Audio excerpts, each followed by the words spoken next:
अरे ओ सैया राम राजधानी में चलना अयोध्या आगवानी में ए हो सैया राम राजधानी में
चलना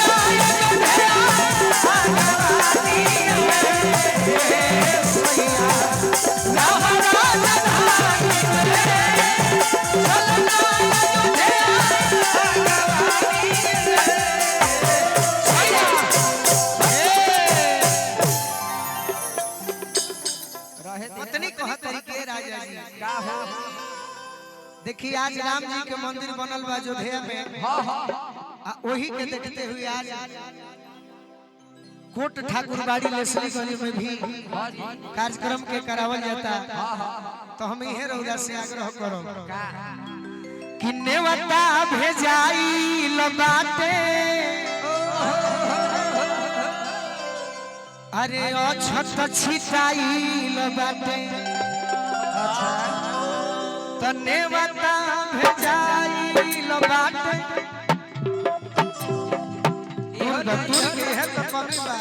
जितना देरी रूम में रहा रहल हम सब सुननी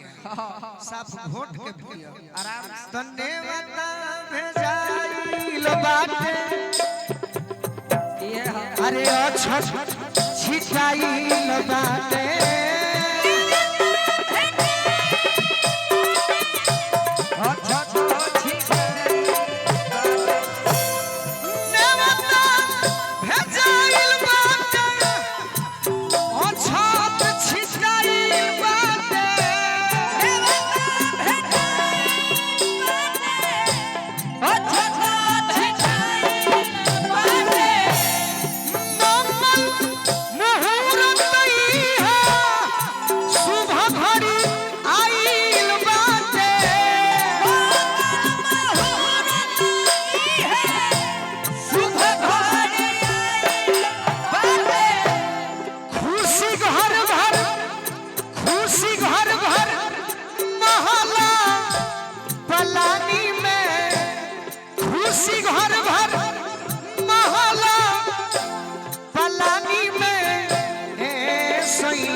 कि कहे गोलू राजा पीछे होके गावत है कारण बा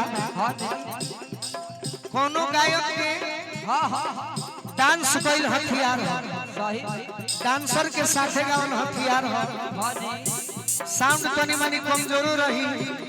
और उधर सब खाली दिल से सुन ले तो हमार काम निकल जाई। मेन हमार साजेबाज हथियार हो हमने हम ना ध्यान दे तनियो मनी का बड़ा जी तो फिर कुछ रही ना जी लय लागल कौन अरे गावा ना करो लो पिया अरे कोई खवला गावा ना करो लो पिया अरे कोई खवला अपने लगई लो पिया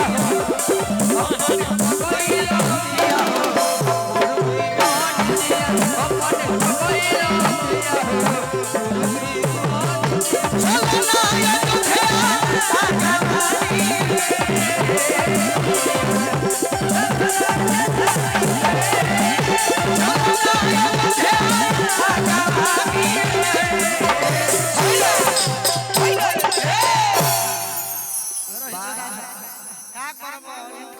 छापा पर पप्पू सिंह जी हमारे संगीत के प्रेमी आई आ जाए मंच पर और क्या कहतरी मूर्ति तैयार बिया सभे दर्शन पहले होई बाकी नहीं खे जानत कि राम जी के मूर्ति कौ इंच बनल बा 51 इंच के बनल बा रवि जी सही मूर्ति जौन बनल बा राम जी के अयोध्या में 51 इंच मूर्ति तैयार बिया 51 इंच ऊंचा जय हो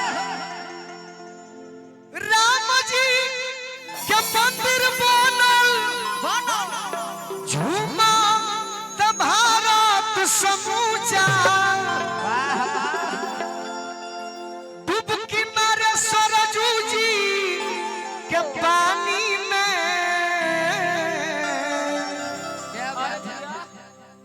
डुबकी मारे सरजू जी के पानी में ए सैया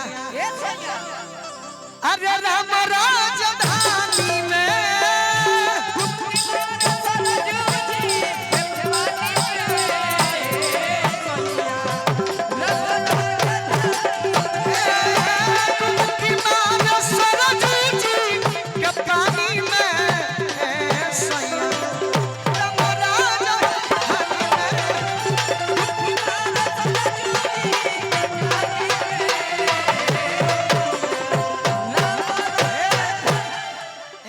अगर राम जी के गीत अगर दिल से सुनत होखी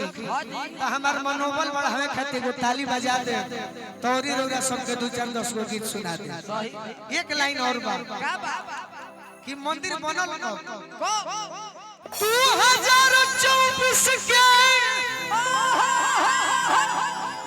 आइल जनवरी 22 जनवरी के राम जी के मंदिर के उद्घाटन रहल पूजलिया रमान सबके गोलू के पूरा फरमाइश अच्छा शिकारी गावस बैठी के अरे पलानी में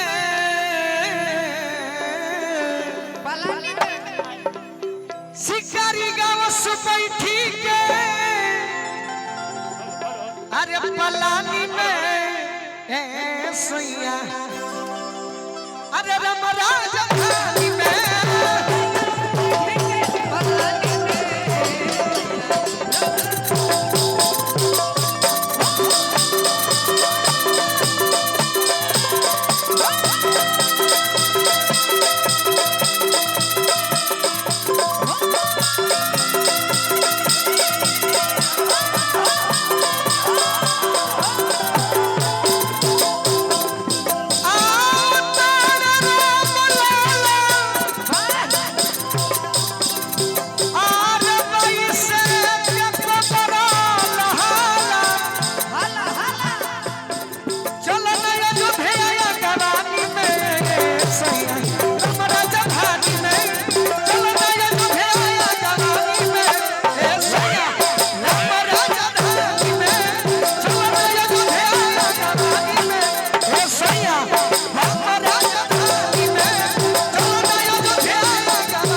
बोली भगवान।